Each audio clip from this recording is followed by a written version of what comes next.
क्या बोल रहा हूं? डेंजर लग रहा है? नहीं लग रहा?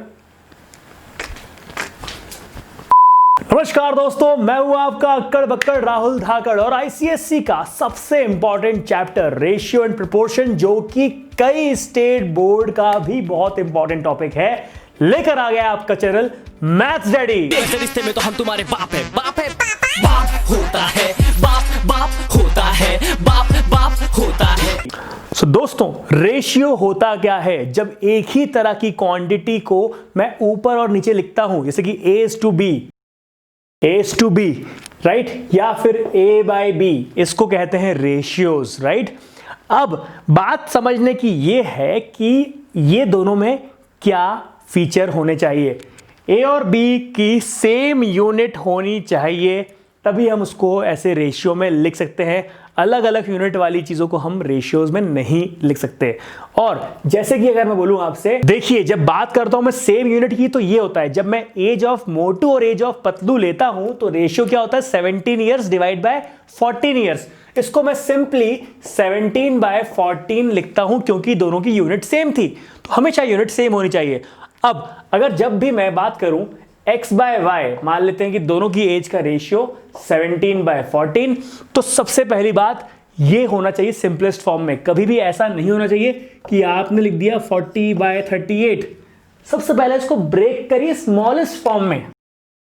20 बाय 19 ये हुआ स्मॉलेस्ट फॉर्म। दूसरी चीज ये कि जब भी मैं x और y का रेशियो लिखूंगा और इन दोनों को सेपरेट करूंगा, तो कभी भी आप x इज इक्वल टू 17 और y इज इक्वल टू 14 नहीं लिख सकते।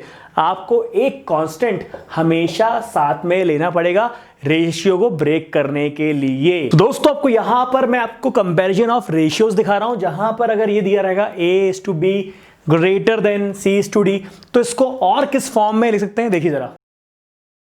I hope this thing is clear. और इसमें अगर आपको डिनोमिनेटर हटाना है तो सिंपली क्रॉस मल्टीप्लाई हो जाता है, इनइक्वालिटीज में भी और इक्वालिटीज में भी, तो दोनों सेम तरह से बिहेव करते हैं, ये याद रखिएगा। मतलब d ऊपर गया तो क्या आ गया? AD। अभी भी ये साइन ऐसा ही रहेगा, और ये B ऊपर जाएगा तो जाएगा BC। सिमिलरली ये AD, ये BC, AD, BC, सिंबल दोनों के बीच के सेम रहेंगे। मैं इसलिए इसको बता रहा हूं इस तरह से, क्योंकि आपने अगर मेरा इनइक्वालिटीज वाला वीडियो देखा होगा तो आपको समझ में आ गया होगा कि कब करते हैं साइन चेंज। दोस्तों, शुरुआत करते हैं बिल्कुल ही बेसिक क्वेश्चन से, जहां पर आपके पास ऐसा सवाल है जहां बोला गया है कि रेशियो निकालो, find the ratio between 45 minutes and 1 hour 12 minutes. मैंने कहा था रेशियो के लिए यूनिट सेम होनी चाहिए, तो रेट में आपको देखना पड़ेगा कि क्या यूनिट है, इसकी मिनिमम यूनिट क्या है, आर की मिनट्स, ऑब्वियस सी बात है मिनट्स, तो क्यों ना हम दोनों को मिनट्स में कन्वर्ट कर दें। ये तो ऑलरेडी कन्वर्टेड है, तो यहां पर आएगा 45 और यहां आएगा 1 आवर 12 मिनट्स, मतलब 60 मिनट्स प्लस 12 72, राइट। पर मैंने आपसे एक बात और कही थी कि जब भी हम रेशियो लिखते हैं तो सबसे पहले स्मॉलेस्ट फॉर्म पे लिखते हैं। क्या ये और टूट सकता है? बिल्कुल टूट सकता है। क्या ये और टूट सकता है? बिल्कुल टूट सकता है। 15 और 24 हो सकता है ये। सो 5 by 8 is your final answer, right. ये सब क्या है? ये इक्विवेलेंट फ्रैक्शन बोला जाता है इनको, कि एक ही फ्रैक्शन को तोड़ तोड़ के आप अलग अलग तरह से लिख सकते हो। Similarly 10 months and 1 year 3 months, obviously बात है, ईयर बड़ा है कि मंथ्स से स्मॉलेस्ट फॉर्म है, तो स्मॉलेस्ट फॉर्म में ब्रेक कर देते हैं। ये तो ऑलरेडी अपने स्मॉलेस्ट फॉर्म में है 10, और ये है 1 year 3 months, मतलब 12 + 3 15। इसको और ब्रेक कर देते हैं। So this is your final answer. I hope you got it. अब बात करते हैं सेकंड क्वेश्चन की, जो कि आपके एग्जाम में आ सकता है। तो दोस्तों, बहुत ध्यान से देखिएगा सवाल को। A by B की वैल्यू दी है 4:9 और B by C की वैल्यू दी है 6:5। तो हम इसको इक्विवेलेंट फ्रैक्शन की मदद से सॉल्व करेंगे। क्या होता है इक्विवेलेंट फ्रैक्शन? आपको इसमें मल्टीप्लाई कर सकते हैं कुछ भी, आप चाहें तो इसमें 2 और 2 मल्टीप्लाई कर दें, तब भी जो आंसर आएगा सेम आएगा। 3 और 3 मल्टीप्लाई कर दें ऊपर नीचे, तब भी आंसर जो आएगा वो सेम ही आएगा। 10 और 10 मल्टीप्लाई कर दें, तब भी आंसर सेम आएगा। तो हमें इक्विवेलेंट फ्रैक्शन के कॉन्सेप्ट की मदद से कुछ ऐसा करना है कि यहां देखिए डिनोमिनेटर क्या है 9, डिनोमिनेटर के बाद यहां न्यूमरेटर क्या है b की वैल्यू 6। मतलब यार पहले रेशियो में b के सामने 9 लिखा हुआ है और दूसरे रेशियो में b के सामने 6 लिखा हुआ है, तो ये तो बड़ी नाइंसाफी है कि सेम b के पास अलग अलग फॉर्म में वैल्यू दी हुई है। तो क्या किया जाए, इक्विवेलेंट फ्रैक्शन की मदद से पहले इनको सेम किया जाए। 9 और 6 इसका एलसीएम क्या है 36। तो क्यों ना मैं किसी चीज से मल्टीप्लाई कर दूं कि ये भी b के सामने 36 आ जाए और यहां पर भी b के सामने 36 आ जाए। तो इक्विवेलेंट फ्रैक्शन में क्या हो रहा है, 4 से मल्टीप्लाई करना पड़ेगा। तो आप सिर्फ डिनोमिनेटर को या फिर न्यूमरेटर को नहीं कर सकते, आपको दोनों को एक ही चीज से मल्टीप्लाई करना पड़ेगा, जैसे कि भैया कर रहा हूं। और यहां पर 9 से, तो क्या मिला मुझे, I hope this thing is clear. अब आपके पास b बिल्कुल सेम है दोनों जगह पर। तो अगर मैं दोनों में साथ में अगर इसको लिख दूं, क्योंकि b की वैल्यू तो बिल्कुल सेम आ गई है, अगर मैं दोनों को डिवाइड कर दूं तो क्या होगा, क्योंकि अब आपको चाहिए a/c की वैल्यू। तो भाई जब b और b दोनों यहां पे आपको कॉमन दिख रहा है तो ये बहुत ही सिंपल बन जाता है कि a/c की वैल्यू होगी 16/30। देखिए 16 इसका और 30 यहां पर इसका। I hope this thing is clear. तो a/c की वैल्यू मिनिमम फॉर्म में क्या होगी, आप इसको और मिनिमम कर दीजिए, दिस इज 8/15। तो this is how we solve question based on ratios, right. अब थोड़ा और इसी पे हाई लेवल चलते हैं। यहां पर मैं k का इस्तेमाल करने वाला हूं क्योंकि यहां पर आपको 3 रेशियो बराबर दिए हैं। तो हम कोशिश करते हैं कि इसमें k का फॉर्म लिख दें। जब ये इसके बराबर है और ये दोनों इसके बराबर है और ये आपस में बराबर है, तो क्यों ना इसको k के फॉर्म में लिख दें। Let this is equal to k। अब जब इज इक्वल टू तीनों का आपने k कर दिया तो इंडिविजुअली भी ये k के बराबर रहेंगे। देखते हैं कैसे। तो यहां से आपकी a की वैल्यू क्या आ रही है, c इज 5k, राइट।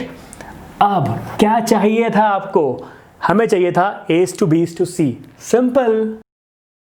सो कितना सिंपल था ये, राइट। नोट कर लीजिए। ये है दोस्तों फोर्थ क्वेश्चन, जहां पर आपको a/b की वैल्यू दी हुई है 5/3।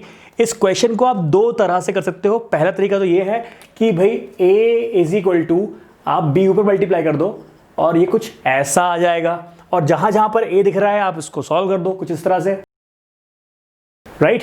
a की जगह मैंने यहां पर 5b/3 लिख दिया। अब इसको सॉल्व करेंगे तो क्या आएगा, इसमें से ऊपर से b कॉमन निकाल लेंगे, नीचे से b कॉमन निकालेंगे तो b भी कैंसिल हो जाएगा, और यहां पे एलसीएम आएगा तो आएगा यहां पर ये b कैंसिल, यहां पे ये 3 कैंसिल, और यहां पर बचा आपके पास। So this gives you final answer. एक तरीका तो ये है, और दूसरा तरीका जो मैं हर बार फेवर करता हूं वो ये है, मैंने आपको बताया था कि हम जब भी रेशियो को ब्रेक करते हैं तो आपको एक कांस्टेंट लेना पड़ता है k, राइट। इसका मतलब यह है कि if a/b is equal to 5/3 then a is equal to 5k and b is equal to 3k। अब सीधी ये वैल्यू यहां पर पुट कर दीजिए। वैल्यू सब्स्टिट्यूट कर दिया आपने, अब मल्टीप्लाई कर दीजिए, और ये रहा आपका final answer. So this is how we solve this question. और मैंने आपको दोनों तरीके बता दिए हैं, आपको जो भी तरीका अच्छा लगे आप वो तरीका अप्लाई कर सकते हैं। अब इसी टाइम सेम तरह का सवाल फिर से आ जाता है, मुझे यहां पर क्या करना है, मुझे एक रिलेशन दे दिया गया है, मैं यहां से क्रॉस मल्टीप्लाई करूंगा, यहां से क्रॉस मल्टीप्लाई करूंगा, देखते हैं क्या मिलता है, राइट। अब सारे a एक तरफ, सारे b एक तरफ। 68a minus 66a is equal to 2a, 55b minus 51b is 4b, right. मुझे क्या चाहिए, मुझे चाहिए a/b की वैल्यू, बस b को यहां ले आता हूं, 2 को वहां भेज देता हूं। तो फाइनली ये तो मेरा आंसर होगा नहीं, मुझे हमेशा आंसर सिंपलेस्ट फॉर्म में चाहिए रहता है। 2/1 is my final answer, right? So this is how we solve such question. I hope you got it. So आज के लिए इतना ही, मिलते हैं अगले वीडियो में। मेरी तरफ से ढेर सारा प्यार, नमस्कार।